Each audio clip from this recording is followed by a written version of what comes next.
Coming up on Carolina Week. Tuition is on the table again. I'm Allison Sossaman, and we'll have a live report to show you how much you might be affected, especially if you're not from North Carolina. As the presidential campaign heats up, one potential candidate makes a stop at Carolina. And marketing women's basketball is a tough job. Are we doing enough at Carolina? All that and more, Carolina Week starts now. From the School of Journalism and Mass Communication at the University of North Carolina at Chapel Hill, this is Carolina Week.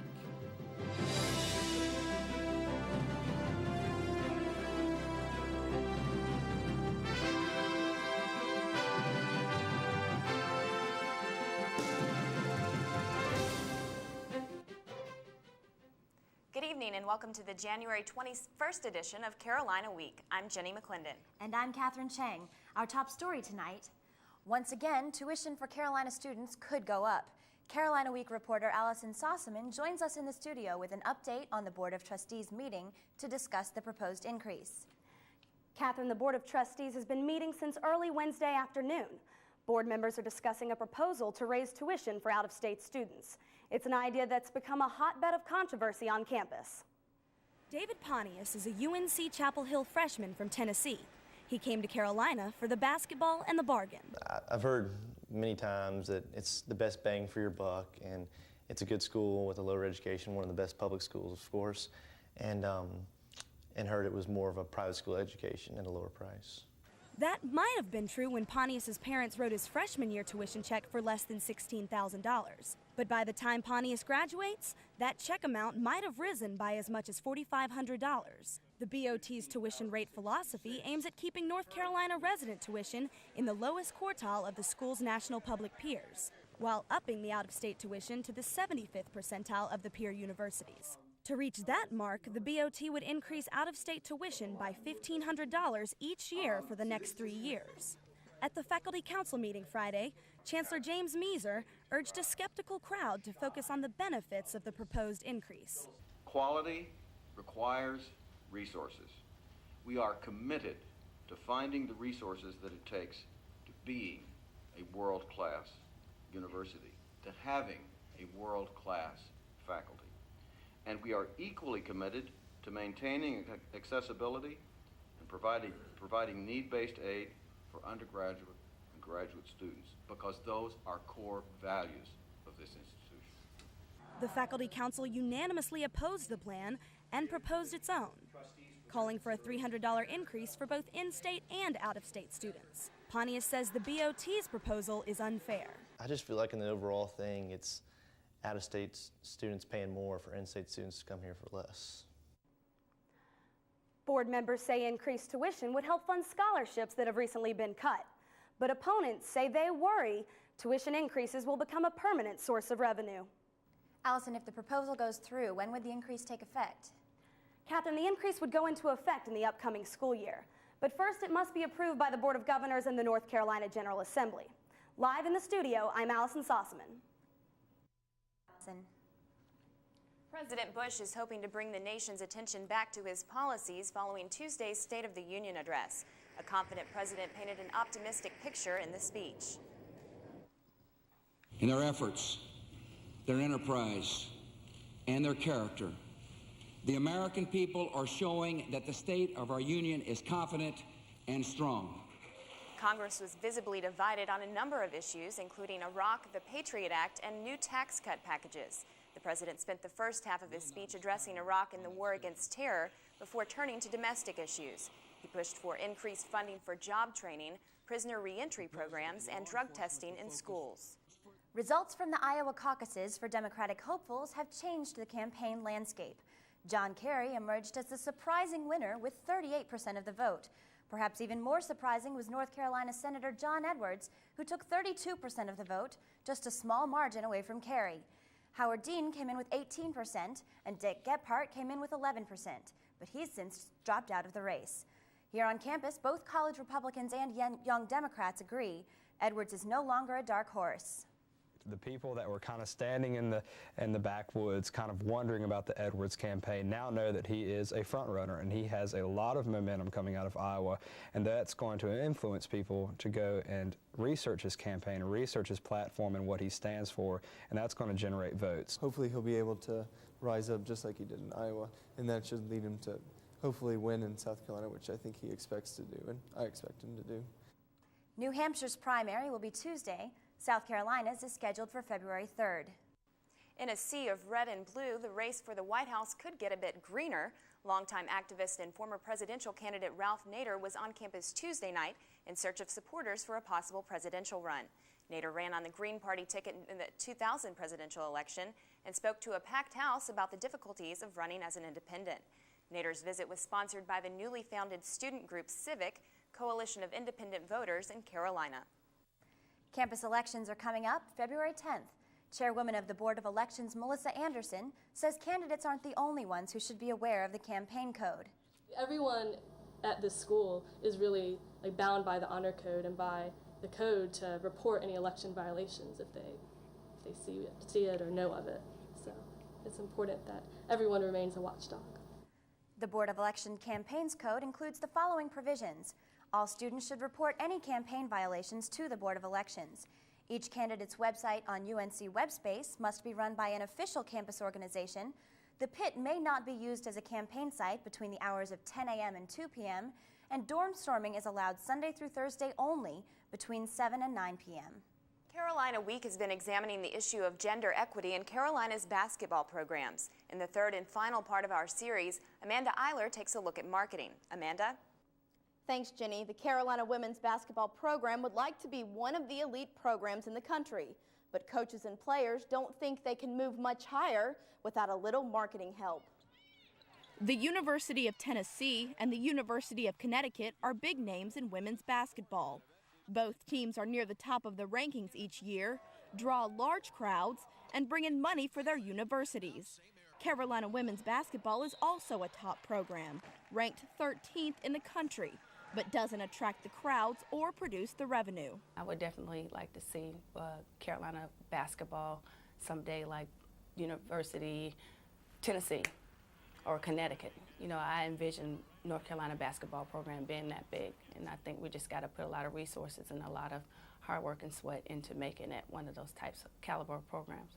Charlotte Smith-Taylor is an assistant coach for the women's basketball team at Carolina. Both Smith-Taylor and head coach Sylvia Hatchell think, with the right strategy, Carolina could join the ranks of the nation's money-making women's basketball programs. I'll be honest with you, that's a goal of mine, is that we become a revenue-producing sport for the University of North Carolina.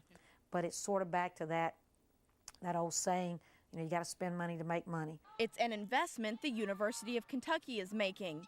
The Wildcats recently upgraded their women's basketball program, doubling the budget for things like the coaches' salaries, marketing, and recruiting.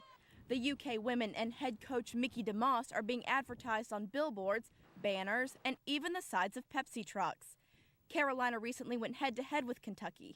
Hatchell says she was impressed with the changes that have been made in Lexington. The introduction, lights were off, the spotlights were on, the video was playing, the music, fireworks coming out of the ceiling. Gosh, that was incredible. Marie Baker is in charge of marketing the women's basketball team. Publicity for the team includes a television spot and ads in the Raleigh News and Observer. Baker is the only one who works primarily with women's basketball. She says more effort goes into promoting the women than the men, and the real problem isn't marketing. I think when the community and the department and the university all embrace this program and support it, I think that will in turn be a trickle effect and domino effect for everyone else outside the Raleigh-Durham area. But other universities spend a lot more money than Carolina does to spread the word. Tennessee's budget for marketing women's basketball is $75,000. At Kentucky, the new budget is $168,000. UConn wouldn't provide an exact figure, but a spokesman says the women's budget is the same as that for the men's team. At Carolina, most of the marketing is done by trade, meaning ad space in the team program or in Carmichael is exchanged for promotions in different media outlets. Carolina Week organized a forum to ask fans whether marketing is a problem. Many of them said yes. to get the information out in a timely fashion so we can get people to those games. Why let Tennessee put us to shame? Tennessee does this all the time. You know, and the whole state of Tennessee takes great pride in their women's basketball team. If you go to a Tennessee game, they fill the stands with people from all over the state. Don't let Tennessee put us and our university to shame. Both Connecticut and Tennessee average more than 10,000 fans per game, and it's that type of atmosphere Hatchell says she wants to duplicate. The Valentine's Day matchup against Duke is expected to draw a large crowd. Hatchell thinks, with a little help, her team could draw big numbers all the time. Jenny? Thanks, Amanda. Things on campus keep changing. If you think you've found a quicker way to class, think again.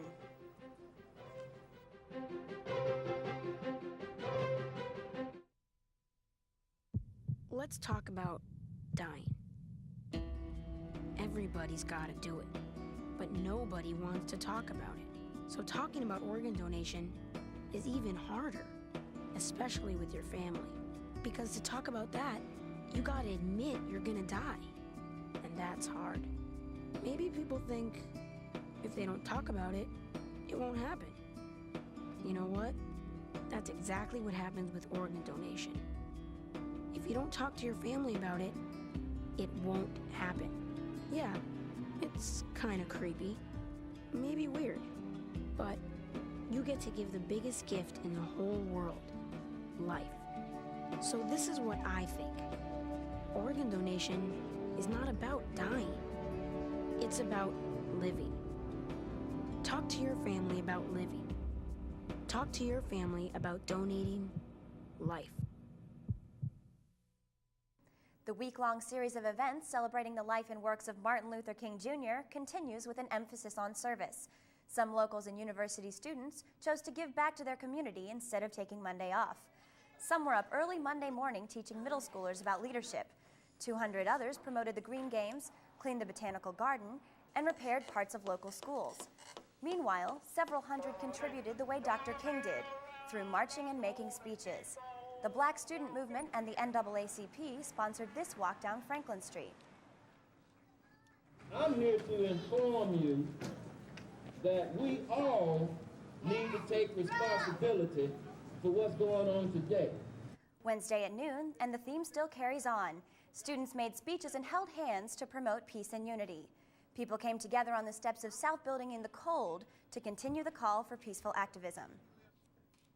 If you're heading to UNC hospitals anytime soon, some new traffic patterns might affect you. Permanent changes in vehicle and pedestrian traffic patterns go into effect Wednesday. They're intended to ease traffic congestion in front of the hospital's main entrance. The new changes have traffic entering the hospitals on Hospital Drive and exiting on Old East Drive. All traffic to the dental or medical school must enter and exit on West Drive. School traffic might be a problem for you, but some students never have to face that. For the Overcash girls, school's the same as it would be for any other kids. Math, science, and reading. The only difference, they don't have to put on their shoes to go. It's just like school, it's just here. Mom Lisa teaches the girls at their Durham home using curriculum from Bob Jones University. The students also follow video lessons the family records off satellite. The Overcash family is part of a growing number of people opting to homeschool as an alternative to traditional education. In 2001, 2 million children in the U.S. were homeschooled. That's 3 to 4% of the school-age population. And the rate of homeschoolers grows about 15 to 20% a year. UNC Chapel Hill education professor George Noblet credits the increase to a growing acceptance of alternative education. Knowing what I do about schools is that schools are rather large mass institutions, and for most kids they work out just fine. But they're not the only option. And it wasn't the option Noblet chose for his 3 kids. Instead, he and his wife teach them at home. We can design educational experiences that are directly related to what they're interested in. For the Overcash girls, those interests are many. 6-year-old Camille likes to draw and play piano. 9-year-old Candace is a karate kid. These stars, they mean push-ups. 12-year-old Corey dreams of a career working with animals. Well, I was thinking either being a trainer down at SeaWorld or... And 15-year-old Casey, because I want to be a journalist when I'm older. Overcash says these interests come from social activities outside the home that supplement her daughter's education. Finding a balance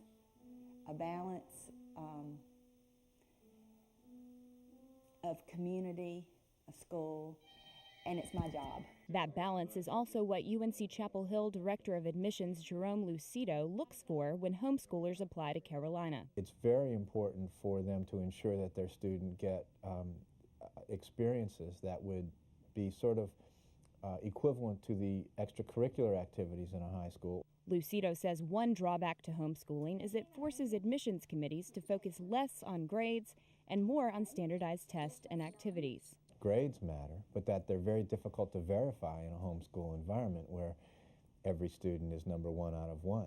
To compensate, some families solicit third-party graders.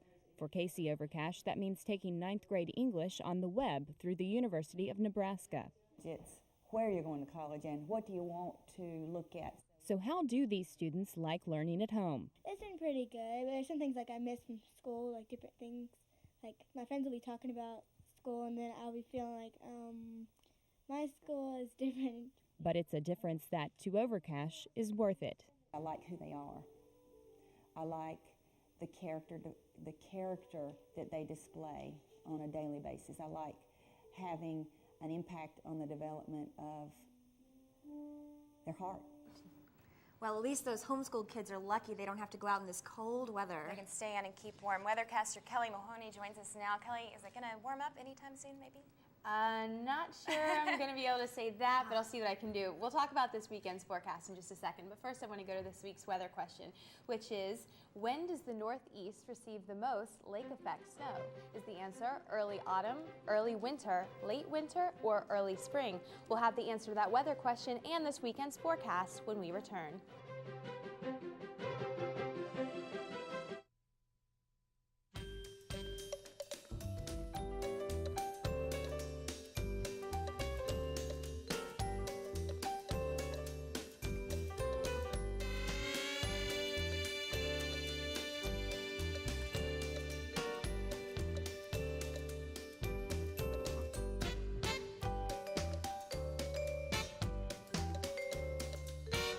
Awaken your creativity. Do your thing at the Art School at the Art Center in Carrboro.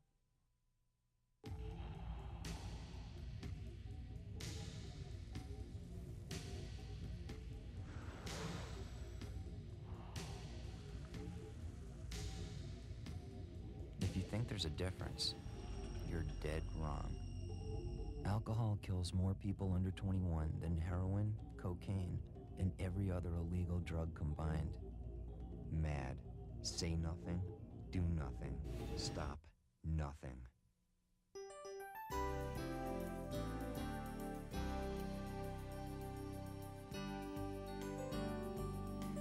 Hi, and welcome back to Carolina Week. Well, as we near the end of January, here in North Carolina, we are finding ourselves in the grip of some very cold Arctic air. It is so cold, in fact, that sometimes looking at temperatures isn't enough, and instead we have to turn to the wind chill. Now, around this time of the year, the term wind chill starts to get thrown around quite a bit, and it turns out that a lot of people don't actually know what it is. So let's take a quick look before we get to this weekend's forecast, which might just necessitate using this very important measurement. The wind chill factor actually combines temperature and wind speed to give you a feels-like temperature, which accounts for the body heat that is lost through when wind nips at your face when you go outside on a cold, windy day. It was actually updated in 2001 to incorporate a lot of important findings about human biology, such as the moisture of your skin, and as well as the average height of a person. So as we head into this weekend, we could definitely be requiring a few looks at this, as it's going to get cold and breezy as some systems start to move through. If we take a look at the satellite map to start off with, we can see that here in North Carolina, we're high and dry under a ridge of high pressure that's located just off the coast of Cape Hatteras.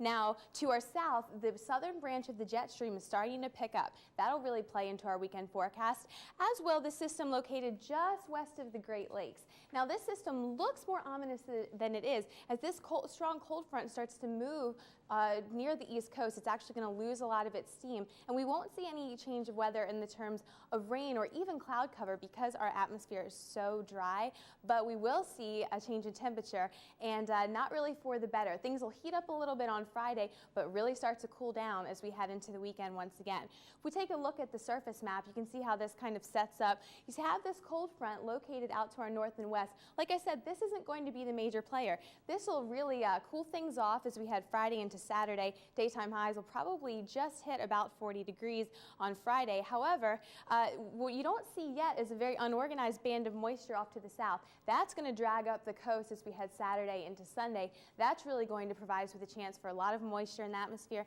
and a lot of potential rainfall. If we take a look at the Carolina Week 4-day forecast, it sets up like this. On Friday, it'll actually probably be a bit cooler than 45. We'll be lucky if we do get that high after that cold front moves through. An overnight low of just 22 degrees. Saturday, we start to thicken up clouds in the atmosphere once again, a high of 47 degrees. So start to get a bit more mild. Overnight low is still cold at 25. Sunday is when we see the major weather maker come through. Right now, it's looking like this should be an all-rain event. The atmosphere will be very warm at this point, start to pump up some Gulf moisture and some southern heat. High of 47, a low of 32. We'll continue watching this system, though, because with the atmosphere being so cold right now, you never know what will happen. On Monday, mostly cloudy skies and more seasonable conditions, a high of 48 and a low of 30. If you're thinking of heading down to the beach this weekend, you can see mostly cloudy skies on Saturday, partly cloudy skies on Sunday. Can't rule out a scattered shower down there either. High of 52 about both days. A low of 35 on Saturday and 36. So down at the beach, it'll be more mild. Now, if you're heading out to the mountains, the weather should be very interesting out there. If you have any activities planned out there, a high of just 41 degrees on Saturday, a chance of snow and a chance of rain mixed with snow on Sunday. Lows very cold, just 28 on Saturday and 25 on Sunday. Now, luckily for the ski slopes, there is a chance for some snow-making weather on Saturday and Sunday. And already, some local slopes. Appalachian has 9 trails open, and Sugar Mountain has 19 trails open, both with quite a bit of packed powder on the ground. So if skiing is in your weekend forecast, you're in luck. So to wrap up, going back to the weather question, does anyone want to guess about the lake effect snow? Well, late winter sounds about right to me. What do you guys think? I don't know what lake effect snow is. It's actually interesting. Lake effect snow happens when very cold air rushes over warmer water, but once that water freezes in the late winter, you cut off your moisture supply. So it's actually the early winter that happens. So maybe we're past most of that. Yes, okay. Yes, hopefully for them. Good news for someone. Mm-hmm. Thanks, Kelly. Well, it's going to take a lot more cold weather than that to dampen all the Carolina spirit after that UConn win. It's been an amazing week for Carolina sports. I'm still excited about that game. So we have a lot more to look forward to, though, definitely. The men's basketball team heads to Tallahassee, Florida to take on the Seminoles on Thursday. We'll see if the Tar Heels can match the intensity of their play this weekend, plus find out which former UNC standouts are making Carolina proud. All that when we return. 428 Essex, Polyp on the premises. 220, we're on it. Let's roll. In there. Yeah, we'll handle this, man.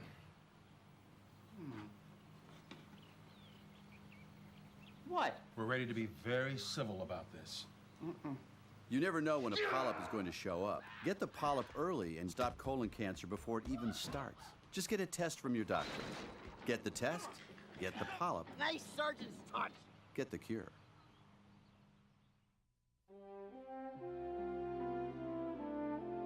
Throughout my career as a coach, I've lived by the simple axiom that behind every individual success story is a team.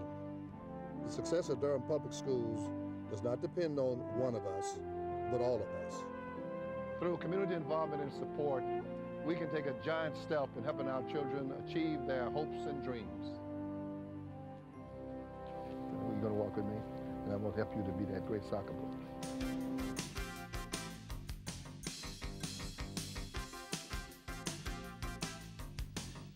Coming off a tough loss to Maryland, Saturday's game versus #1 UConn was a must-win for the Heels. The Huskies wasted no time, quickly scoring 8 points in the first 2 minutes. But the Heels battled back, hitting big-time three-pointers early in the game. Charlie Villanueva gets nasty as he dunks this one down on the Heels. But all the while, David Noel, well, he's thinking I'm pretty good. He's thinking, anything you can do, I can do better. He gets nasty and slams this one down for good measure just to prove it.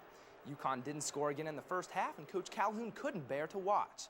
The second half was defined by one word, Okafor, scoring 17 second-half points, 29 points overall, and going 12 for 18 in the game.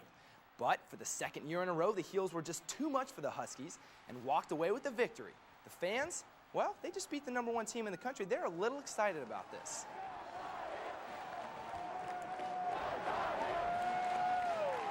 The Heels need to continue their defensive pressure and strong performance Thursday when they travel to Tallahassee to play Florida State. Former Tar Heel player Dre Bly is giving back to his alma mater.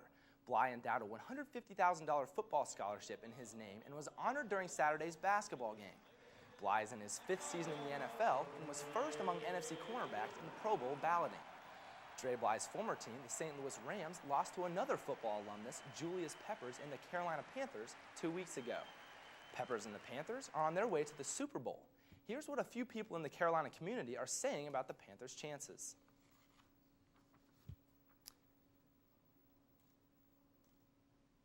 The sense of discovery, the sense of pulling together and doing something for the first time, I think we can see is a very important component of winning. And so the fact that Carolina's on this huge roll, I think, is the greatest advantage they could have. I think even though they're like a 6.5-point underdog, the chances are very good. And I'm not saying that for sentimental. I mean, I think it's good. I think it's pretty good. I think they've got a boost because they're the underdog and no one's expecting them to win, and you know, maybe the Patriots might be a little overconfident going into it. So I think they have a good chance. The Panthers play the New England Patriots in Super Bowl 38 Sunday, February 1st. For the UNC track team, it was all about individuals Saturday at the Tar Heel Fast Times track meet. No team results were kept, so a few Tar Heels stole the spotlight. Nick Owens took first place in the weight throw competition, watch out, and John Hubbard won the high jump. Other Tar Heels placed high in the long jump and the 50-meter hurdles. The track team competes next at the Clemson Invitational this Saturday. So what can you do on those cold, dreary, overcast days? Well, you could head inside where the water is warm, Carolina blue, and perfect for a little competitive splish splash. Sunday, the 22nd ranked men's, women's, and swimming diving team battled Clemson to the first tie in school history. That spans 65 years and 671 swim meets. And the women? The 15th ranked ladies had little trouble with the Tigers, winning by a wide margin 209-91. Carolina next faces Johns Hopkins Wednesday at home. Well, with 4 players hitting, also, UNC hired Marvin Sanders as the football team's new defensive coordinator and co-defensive coordinator. All right, well, watch out for that in the fall. Thanks. If you thought opera was boring or only for those with big checkbooks, a new kind of opera might be a bit more appealing to you.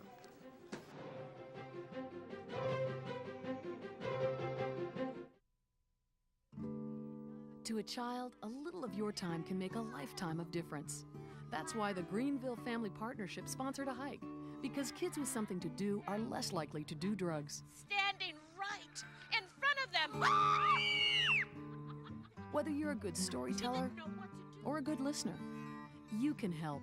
To find out about community drug prevention programs, call toll-free 1-877-KIDS-313. I can keep a kid off drugs. be on the lookout for Bu U this weekend. It's a musical loosely based on The Jungle Book, and it's showing at Chapel Hill High School. The rock opera is the newest creation of local 24-year-old composer and director Nate Wida. Because of the efforts of his almost 50-member cast and crew, Wida says he expects everyone will thoroughly enjoy the performance.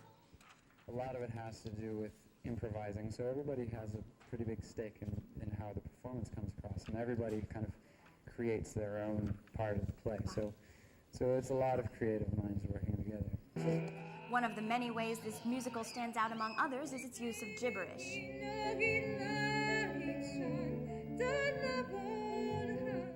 As the primary dialogue, the gibberish is used to make points across. Actors use music, gestures, and pantomime techniques. The show dates are this weekend, January 23rd, 24th, and 25th. Definitely different. Well, that does it for this edition of Carolina Week. Thanks for watching. Good night. Good night.